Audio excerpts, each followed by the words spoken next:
Ça fait 6 mois que, d'une manière très collégiale, avec le procureur de la République, avec les communes, avec le monde associatif, qu'on a élaboré ce qu'on appelle le plan d'action départemental de la restauration de la sécurité du quotidien. Ça veut dire que ce besoin d'apporter en tout endroit du territoire de la sécurité à nos concitoyens. Je fais le constat, au bout de 6 mois, de par l'action des forces de l'ordre, notamment de la police nationale, de la gendarmerie nationale, que nous obtenons des résultats, puisque sur les 13 items retenus pour mesurer, en fonction des faits commis, mesurer s'il y a des augmentations ou il y a des diminutions, sur ces 13, il y en a 10 qui soit sont maintenus, sont stables, soit sont en diminution. Donc on voit qu'il y a une action, ce qui permet de dire qu'en Côte d'Or, pour ne pas dire en Bourgogne-Franche-Comté, on a un niveau de délinquance qui est contenu. Ça ne veut pas dire qu'il faut se satisfaire de ces faits, de ces résultats. L'action doit être permanente. Dans ce plan départemental,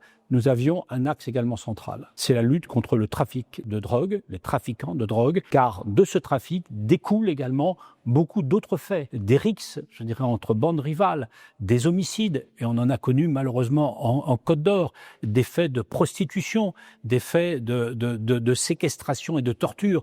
Donc c'est vraiment l'action majeure qui est la nôtre, de lutter contre les trafiquants. Je n'oublie pas les consommateurs également, parce que c'est un marché. S'il y a une offre, c'est-à-dire qu'il y a une demande. Donc là également, la lutte, elle concerne les consommateurs.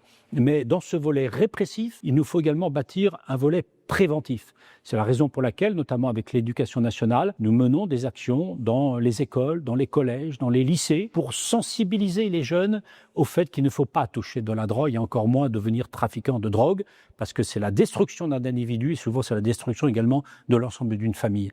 Il y a également dans ce plan une action très importante, c'est la territorialisation.